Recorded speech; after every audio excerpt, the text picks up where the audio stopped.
誰やバブ入れたやつ。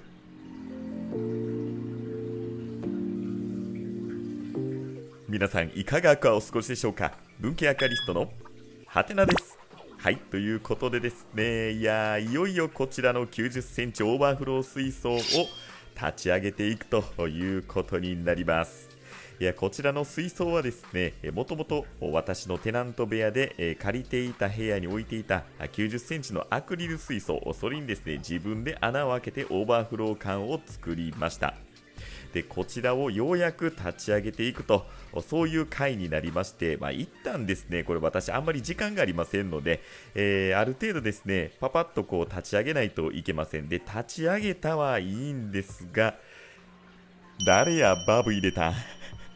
見てください、こちらこれね、ろ過槽なんですけど、こんな風に泡がめちゃくちゃ発生してしまったんです。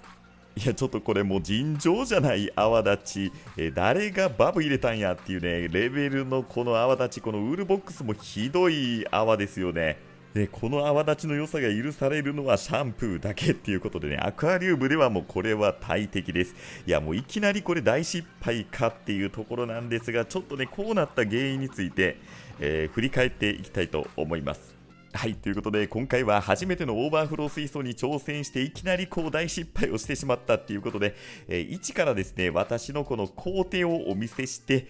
原因について追求をしていこうと、そういうお話になります。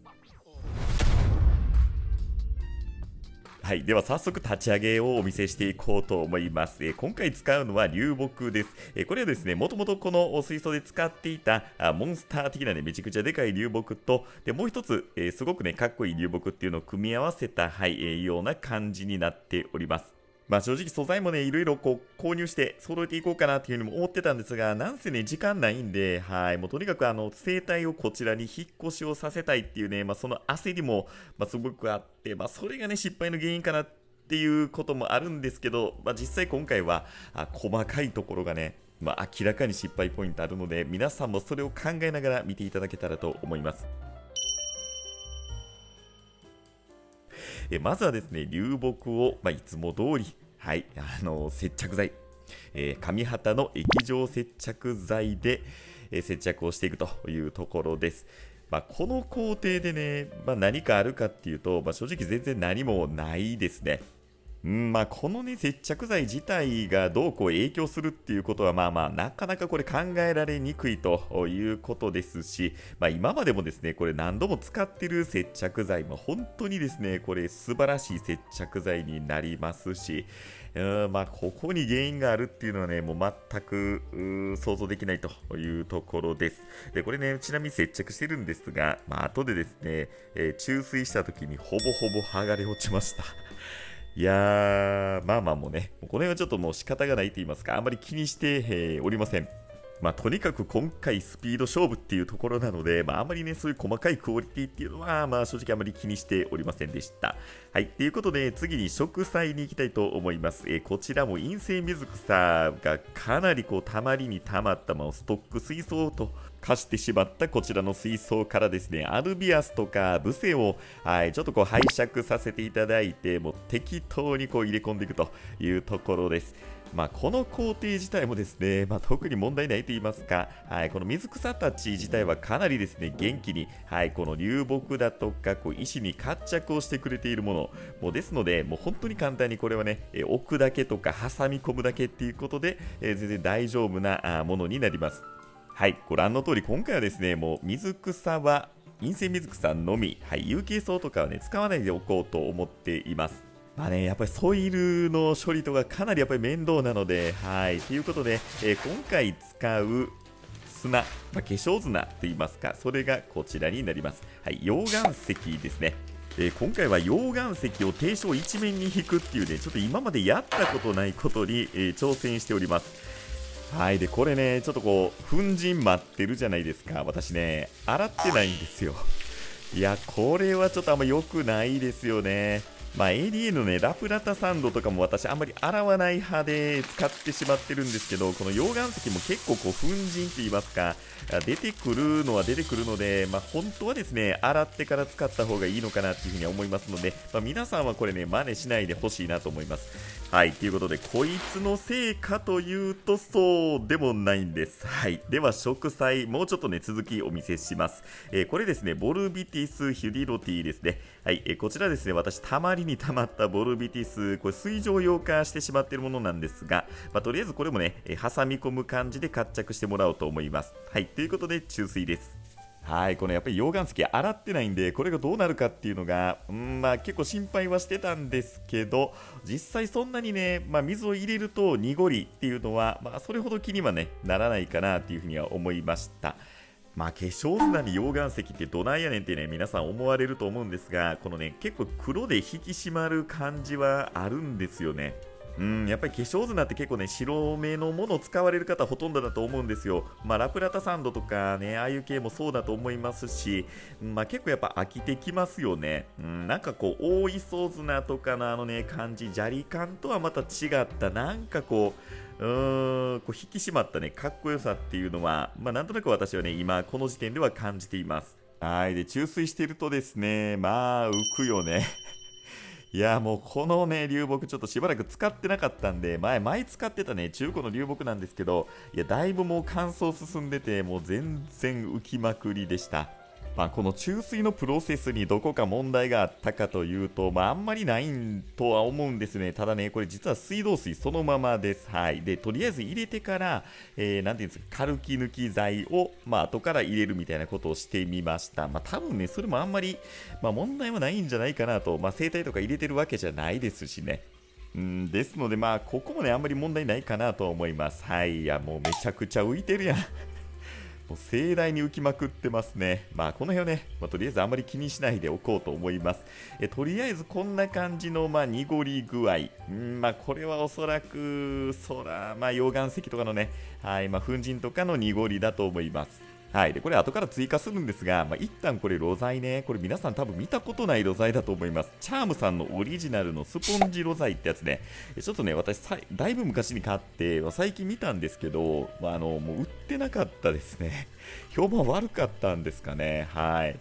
あとプラスでエイハイムのサブストラットプロですね。あれを露材として使って、あとはウールマットをウールボックスに入れてると。それぐらいのもんです。はい。で、それから2日経ちまして、こうなりました。ええやん、透き通ってますやんっていうことでね、この時点では、いや何にもね、問題なかったんですよ。濁っていた水もですね、無事と言いますか、もう全く問題なく、はい、こんな風にですね、非常にこうクリアな水となりました。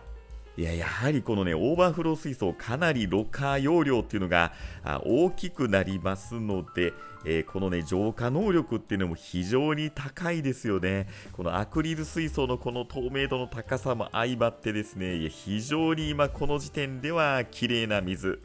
透明度高く透き通った水がね、非常に美しい。そんなこう感想というか印象を受けて、非常に私はですね、もう満足しているという状態でした。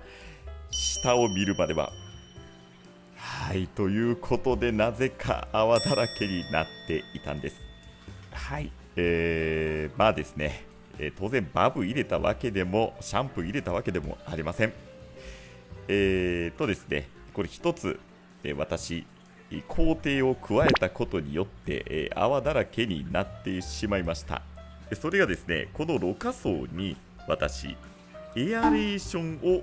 加えたんです。しかも結構でかいエアーストーンで。これを加えてですね、でもう一つ加えたものがあります。それがこちらの露材。チャームさんで購入したゲルキューブという露材になります。これですね、私今まで使ったことがない初めて購入した露材でして、ちょうどチャームさんの方でアウトレット商品として安くなっておりましたので、こちらをね結構買ったんですよね。でこれ私今ね洗濯ネットに入れてるんですが、もともとはですねこれ入れずにやりたかったんですって。どういうことかと言いますと、流動式のろ過層にしたかったんです。はい、できませんでした。流動式のね、ろ過層って皆さんご存知ですかね。私もね、もう本当に最近、知ったばっかりのね、本当に聞きかじりの、知識しかありませんので、もうちょっと語るのやめたいんですけど、要するにですね、このろ過層内の露材がこのエアレーションとかによってこうね動くんですよね。で、動くことによってこう露材の中のですね、なんていうかな、もうよう分からへん、とにかくバクテリアが好気性バクテリアがつくみたいなね、そういうことですか？間違ってたらすいません。はい。そんなものをですね、ちょっとやってみたいなと思って、なんとなくこう、水の中でね、循環しそうやなっていうような、露材を選んだつもりが、全然ね、これ循環するタイプじゃなくて、軽くてめっちゃ浮くんですよね。で、しかも、これを入れて、エアレーション炊いた瞬間ですね、また炊いた言うてもた、エアレーションをした同時にやったらね、めちゃくちゃ泡が出てきて、もう本当にね、私焦りました。いや、ただですね、これ水面見ても全く油膜発生しておらず、当然ですよね、これオーバーフロー管で、油膜っていうかそのね、水面部分を下に落としていってるんで、油膜とかね、発生するはずないんですよ。いや、ただね、これちょっと1個やっちゃってたのが、ゲルキューブってやつを私ね、洗わず入れちゃったんですよね。いや、これもね、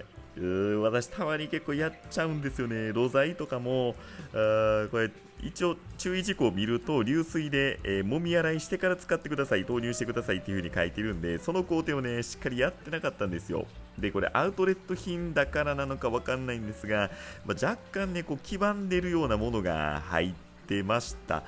だからね、ちょっと汚れとかが、あんまりいい成分じゃないものっていうのがついてる可能性があるなっていう風にこの時は思ったんですよね。でももうこれいきなりこうやってしまったと、大失敗してしまったっていう風に、この時点でかなり私は落ち込んでおりまして、いや、ただでさえね、焦って急いでたのに、はい、またこれちょっと一からやり直しかという風に思ったんですが、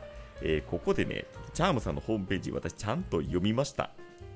そこにね、注意事項ということで、セットする前に必ず、流水で揉み洗いしてからご使用くださいって書いてますね。でね、そのちょっと下らへん見てください。本品は多孔質のスポンジ状の成形商品のため、新しいものを投入したばかりの状態では物理的に泡が立ちますと書いてます。で、品質上問題はありません。また成分が溶け出しているわけではありませんのでご安心くださいと書かれておりまして、この現象は本品に水が浸透してバクテリアが定着することで落ち着きます。期間にして1、2週間程度はこのような現象が続きます。あらかじめご了承くださいということで、